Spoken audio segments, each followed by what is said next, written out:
I'm joined by my friend Stephanie Winston Wolkoff, former senior advisor to Melania Trump, formerly one of Melania Trump's best friends. Stephanie, welcome. It's so good to see you, and thank you for having me on. It's been a while. It's been too long, and of course you chronicle the relationship with Melania in your best-selling book, Melania and Me. I want to fast forward, though, right now to this current moment where we have not seen Melania on the campaign trail, only in very small kind of dosages.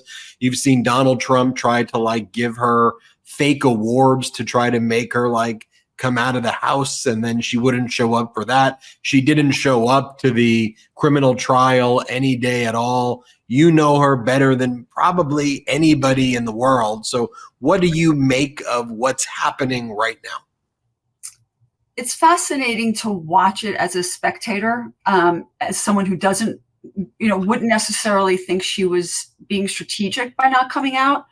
But Melania, and I always say this, everything she does is intentional. And every appearance she makes is something that, again, she lets her clothing speak for herself. She does not plan on putting herself in a position where she's going to be the object of conversation unnecessarily. I think Melania and Donald, and I've said it all along, it is the Mark Burnett rollout production show. Their marriage was one made for both of them that put them both on the map, and strategically it made them both, acceptable to millions of Americans' homes that they were entering into with The Apprentice. So we have to roll back to really understand their relationship as to what legitimized their relationship, making her the supermodel and making him the businessman. And now here we have a woman, a mother, a wife, who has not been by her husband's side whatsoever. And I would say several years ago, she would have been there more. Now, after the conviction that Donald has just faced with the hush money criminal felony case in New York City, she's going to be around less and less. He will continue to move forward.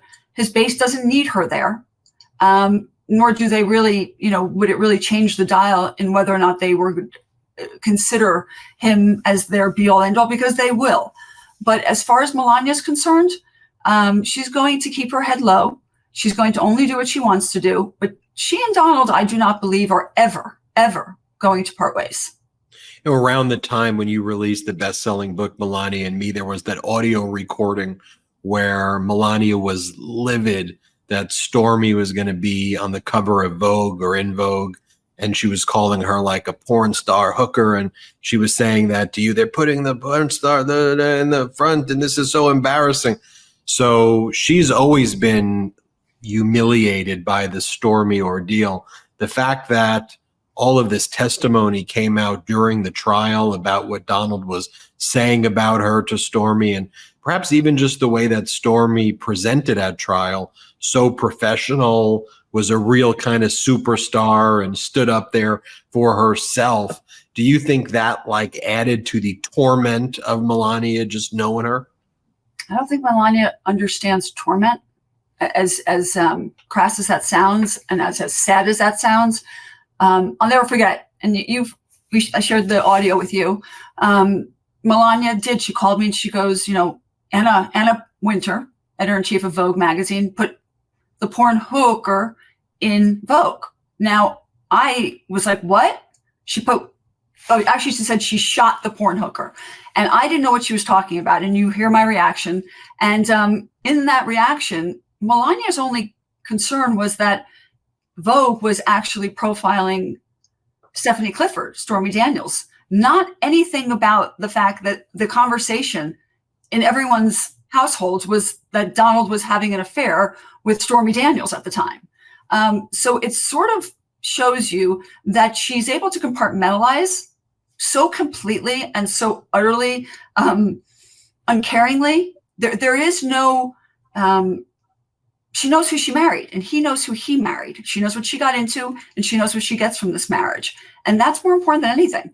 So, we see, is it almost every few weeks, Page 6 in the gossip columns writes a new story. Melania will be out there on the campaign. Sources close to Melania say that she's ready to reclaim her place in history. And they repeat them. I mean, they've been doing this now for like two years ago. They said it's like Donald Trump's infrastructure plan and healthcare plan. Like, just wait 2 weeks. She's about to be out there and by his side. I saw one recently that said, following the conviction, it's actually brought Ivanka and Melania closer together. I saw one of them. So you previously being on the inside, is that Donald leaking it? Does Donald have someone like that's, they communicate to each other? So what's happening there? What's happening, I think, because I'm not there, so I don't know, but again, just knowing her. When you were there, you have a sense. I was there. No, and again, knowing her for almost 2 decades. I mean, Melania Trump does not share the same headline with Ivanka for any reason, except for the fact that Ivanka would usurp her all the time. And our headlines were about, what I had discussed when I wrote my book, but as well as what that relationship was all about. The fact that it's being written that Melania and Ivanka are on better terms, it's brought them closer, it's ridiculous. It really is. And I wouldn't be surprised if, Melania at one point does come out and say that that's not true. I mean, she said it when Giuliani claimed to have spoken with her. She has said it actually several times. When people in Donald's world say something about Melania and it is not true, she will claim that it's not. I think right now she's just sort of going to ride this wave a little bit as, they see what's going to happen with the Supreme Court, what's going to happen with the other convictions. But not be by his side, that's not one thing that will ever not happen. I mean, she will always be there, whether in physically or just in the house, waiting at home for him. Her life doesn't change, and people have to understand that. And, sometimes we cover here, we do kind of the deep dives into her background because there's a lot of kind of question marks, there. And, we dug up that New York Times report about that guy, Paolo Zampoli, who would throw the parties at the Kit Kat Club, and how Donald and Melania met at the Kit Kat Club. And the modeling agency that Zampoli did would bring very attractive women from young Eastern European women over. Then he would do these lavish parties at the Kit Kat Club. There'd be introductions to wealthy Manhattan men. And then there would be an expedited process of Einstein visas and things like that. Does she try to Men in Black magic wand that past as though that's not something exists, and just really lean in on this narrative that she was a supermodel and she speaks 10,000 languages and all this stuff that is never or does she try to run from that past, or in private is she aware that people know that, or is she just buying into the narratives that are out there by right-wing media? Well, Melania Trump and Donald Trump created the narrative. They created the talking points, and we all fell for it. Myself, Anna Wintour, Andre Leon Talley. I mean, we created this woman. I mean, I was more on the viewing side of it, but had a front row seat to it. Melania's past, fascinatingly, to the world shouldn't be, right? It shouldn't be this enigma. It shouldn't be a mystery. There's an interview of Melania that I recently put up on my Twitter where she says she met Donald in 1996, not 1998. And I think people have not really focused on that a lot. I think it's important for people to hear that. We're trying to build this time frame. But we know that her White House bio was filled with all white lies. It had to come down. We know she did not graduate from college. We also know that she does not speak 5 languages. And we also know that what legitimized her as a supermodel was by marrying Donald Trump and getting the cover of Vogue magazine because of it. So, we talk about 2 dynamic decades. We're talking about a woman who really was a struggling model. And again, I befriended her unbeknownst to what her past was, regardless of what it was. It didn't matter to me. I met her in the hallways of Vogue. We became instant friends. And where she came from and who she wasn't of it. Again, it was my friend. So I pass no judgment on the people that I first meet. But when the narrative keeps changing and changing, and when you pretend that you're something that you're not, and you use the honor of being called an ambassador to the Red Cross or the ambassador to other charitable organizations, when actually your husband's just paid for the event to be at Mar-a-Lago or somewhere else that he's affiliated with, so your name can be up there, but yet you do nothing to make a difference in the world, that's Melania Trump.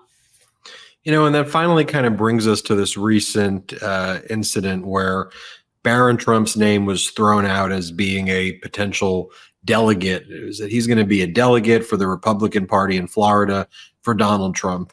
I think you had predicted within hours that Melania was going to step in, intervene, and put out a statement that do not talk to Barron. Barron's having nothing to do with you. And I think it was a day, so it wasn't, but you had it right on the money of what she was going to do.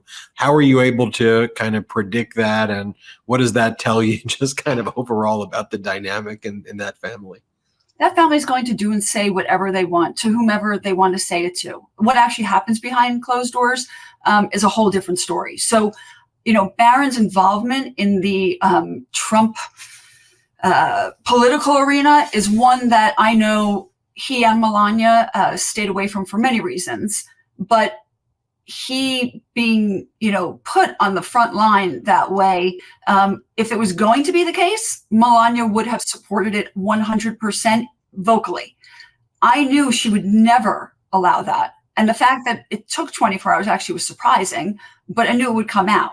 And now we have another headline with Barron today, which and the Barron headline today, and look, we'll be clear, we don't know what to make of this, and there's no other than a convicted felon, not Donald Trump, a different convicted, Martin Shkreli, the farmer bro, although interestingly, the farmer bro conviction and fraud case is cited in the Trump civil fraud case. So there's a lot of relationships there in and of itself, but Shkreli came out and said this cryptocurrency that has the name DJT. Shkreli claims it's something that he did with Barron. So it's Shkreli putting Barron's name out there. Now, look, Shkreli's a convicted felon. He jacked up the price on like AIDS medication by 5,000%. He's a really bad dude. So the fact that Shkreli's saying things doesn't mean let's believe what Shkreli's saying. But the one thing here is that, to your point, Melania's office has been silent. No one in the Trump family is really saying anything about this. It's using the initials of Trump to pump and dump something. So hundreds of millions of dollars are being exchanged using initials DJT. Donald Trump would sue people if someone was making $1,000 off of his name, yet alone potentially hundreds of millions. So it's just, we'll just say it's all very odd, this whole situation and circumstance. And, Barron's 18 years old now, and he'll, of course, be under the influence of people like the Shkreli's of the world. And the fact that she's just been silent is very odd. Again, we don't know what's happening, so I want to be clear, but very odd. Agreed, 100%. And if there is something to be said about that, it just shows you that Melania Trump will always voice her opinion, the right or wrong of it all, when it comes to her son.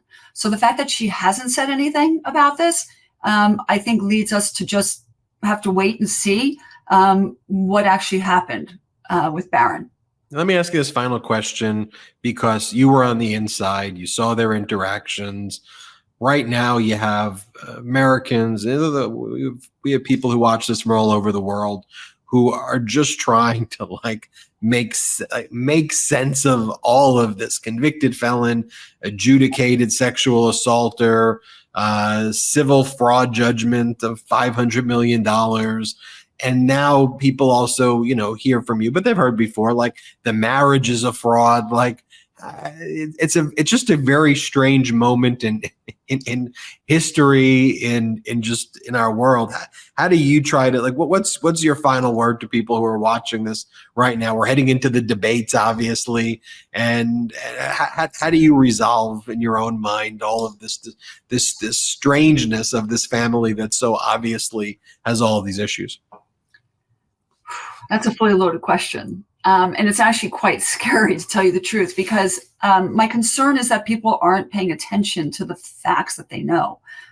Donald is the best showman. He really is. He will keep you captivated on something, and while he's drawing your attention away from something else, there's so much happening in the dark.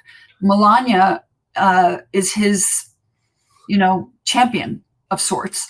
And don't take lightly that she hasn't shown her true colors yet this time around for his campaign. When he needs her, she will be there. But what scares me most is our, people that say to me, how can I can't vote for one side or the other. And I just keep saying, this is not about left versus right. It really is about right versus wrong. And regardless of how you feel about the politics of it all, knowing, again, I have 3 children, that you will always have the ability to vote again 4 years from now, even if you don't agree with Biden's policies. Women's rights, the ability to make your own choices. We are not Melania Trump. I am a woman who is proud to be, who I am, and have learned the hard way what it's like getting into business and bed with people like Donald and Melania Trump. And no good will come of it.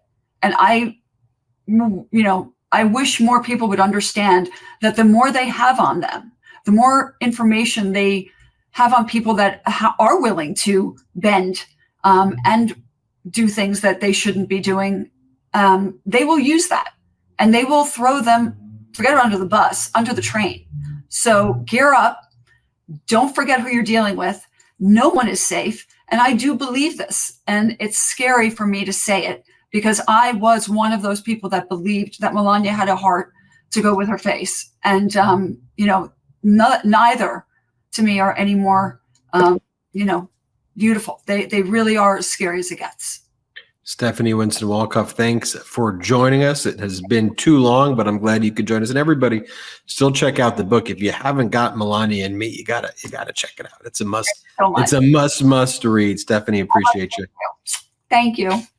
Hit subscribe. Let's get to 3 million subscribers together. Thanks for watching. Love this video? Make sure you stay up to date on the latest breaking news and all things Meidas by signing up to the MeidasTouch newsletter at MeidasTouch.com/newsletter.